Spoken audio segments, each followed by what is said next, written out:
샬롬, 오늘의 양식입니다. 오늘의 양식은 요한복음 1장 5절 빛이 어둠에 빛이 돼 어둠이 깨닫지 못하더라. 아멘. 이 말씀을 가지고 빛이 어둠에 빛이 돼 어둠이 깨닫지 못하더라 대해서 생각해 봅니다. 첫째, 빛입니다. 이 빛은 반짝이라는 뜻에서 유래하여 빛을 내는 물건, 빛, 광채, 광입니다. 메시아 대신 예수 그리스도의 구원의 복음을 빛으로 말합니다. 빛, 참빛은 구원을 가져다 주는 예수 그리스도십니다. 이 빛은 진리와 그 지식, 선행도 의미할 수 있습니다. 두 번째, 어둠입니다. 이 어둠은 암흑, 어두움, 모호함, 어둠 속에 갇혀 있으므로 아무에게도 알려지지 않은 것, 죄에 대한 어두움, 불신앙의 상태를 말합니다. 세 번째, 빛이 돼 깨닫지 못하더라. 이 빛이 되는 빛을 내다, 빛이다, 환하다, 나타나다, 명백하게 하다, 보이게 하다, 사실 그대로 나타내다. 이 깨닫다는 말은 붙잡다, 얻다, 따라잡다, 포획하다, 자기 것으로 취하다, 정복하다, 이해하다, 빼앗다, 덮치다, 찾아내다. 깨닫지 못한다는 말은 이해하지 못하는 것, 즉 붙잡지 못하는 것, 포획하지 못하는 것, 자기 거로 취하지 못하는 것입니다. 이 말은 즉 이기지 못한다는 의미가 더 강하게 나타납니다. 창세기 1장 1절에서 5절 태초에 하나님의 천지를 창조하시니라. 땅이 혼돈하고 공허하며 흑암이 깊음 위에 있고 하나님의 영은 수면에 운행하시니라. 하나님이 가라사대 빛이 있으라 하시며 빛이 있었고 그 빛이 하나님 보시기에 좋았더라. 하나님이 빛과 어둠을 나누사 빛을 낮이라 칭하시고 어둠을 밤이라 칭하시니라. 저녁이 되며 아침이 되는 이는 첫째 날이라. 어둠은 흑암은 절대로 빛을 깨닫지 못하고 이기지 못합니다. 반드시 빛이 어둠을 이깁니다. 아무리 흑암의 권세가 강하여도 빛이 들어오면 그 어둠의 권세는 저절로 물러나게 됩니다. 이것이 어둠을 빛이 이기지 못하는 증거입니다. 빛이 있는데 어둠이 와서 절대로 어둡게 하지 못합니다. 작은 성냥개비 촛불 하나도 있으면 그만큼 어두움은 물러갑니다. 세상이 왜 이리 어둡습니까? 빛이 없기 때문입니다. 빛이 들어오면 아무리 시력 같은 어둠도 물러가게 됩니다. 세상을 밝히기 위하여 성도들이 생명의 빛을 발해야 합니다. 마지막 때 분명히 강한 빛의 역사가 일어나 어둠을 물리칠 새 역사가 시작될 날이 올 것입니다. 하나님의 백성을 찾아내기 위함입니다. 하나님의 빛을 창조하실 때 땅은 공허하고 혼돈하며 흑암이 깊음 위에 있었습니다. 하나님의 빛이 있으라 하시니 어둠은 물러가고 빛이 있었고 하나님의 빛과 어둠을 나누셨습니다. 어둠의 권세, 사탄의 권세가 아무리 날뛰어도 절대로 하나님의 의인 진리를 이길 수 없습니다.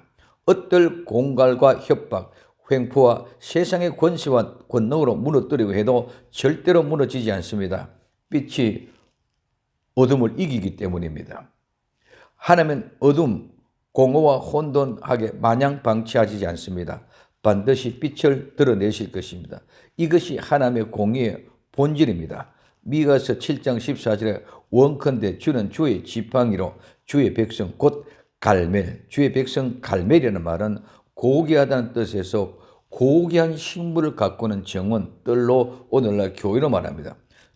갈멜 속에 삼림에 홀로 외로이 설서히 거하는 주의 기업 상속 때, 이 때는 작은 가축과 염소의 때입니다. 때를 먹이시래. 이 먹인다는 말은 풀을 뜯기다, 먹이다, 사귀다, 친구가 된다면 목자는 양들에게 꼴을 먹이면서 친구가 되고 사귀는 결과가 되어져야 됩니다. 그들이 옛날같이 바산과 길랏, 이 바산과 길랏이라는 말은 기념비입니다. 그래서 이 바산은 매끄러운 부드러운 비옥한 말이고 길랏은 바위가 많은 지역에서 요단 동편의 돌 기념비입니다. 그래서 이 바산과 길랏은 바로 주의 백성 성도들은 어디에? 갈멜에 고귀한 곳에 있습니다. 그 모든 데 언젠가는 반드시 하나님이 그와 같이 새롭게 먹이는 역사가 올 것입니다. 지금 목자들을 보십시오. 에스겔서 34장 3절에 너희가 살찐 양을 잡아 그 기름을 먹으며 그 털을 입되 양의 무리는 먹이지 아니하는도다. 너희가 연약한 자를 강하게 하지 아니하며 병든 자를 고치지 아니하며 상한 자를 사해 주지 아니하며 쫓긴 자를 돌아오게 아니하며 잃어버린 자를 찾지 아니하고 다만 강포로 그들을 다스렸도다고 말씀하고 있습니다. 하나님의 마음을 보십시오. 에스겔서 34장 11절에서 16절에 나 주 여호와가 말하노라. 나 곧 내가 내 양을 찾고 찾되 목자가 양 가운데 있는 날에 양이 흩어졌으며 그 때를 찾는 것 같이 내가 내 양을 찾아서 흐리고 캄캄한 날에 그 흩어진 모든 곳에서 그것들을 건져낼지라. 내가 그것들을 만민 중에서 끌어내며 열방 중에서 모아 그 본토로 데려와서 이스라엘 산 위에서와 시냇가에서와 그 땅 모든 거주지에서 먹이되 좋은 꼴로 먹이고 그 우리를 이스라엘 높은 산 위에 두리니 그들이 거기서 좋은 우리에 누워 있으며 이스라엘 산 위에서 살찐 꼴을 먹으리라. 나 주 여호와가 말하노라. 내가 친히 내 양의 목자가 되어 그것들로 누워 있게 할지라.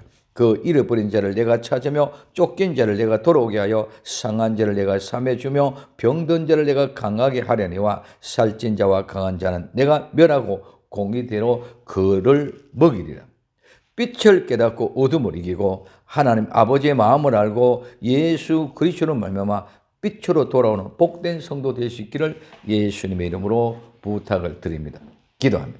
사랑하는 주님, 빛이 어둠을 비치되 어둠이 깨닫지 못하고 절대로 어둠이 빛을 이기지 못하는 사실을 우리 분명히 깨닫고 하나님 앞에 참되고 진실함으로 주 앞에 빛으로 돌아온 성도 되게 하옵소서. 다시 오실 예수님의 이름으로 기도드리옵나이다. 아멘.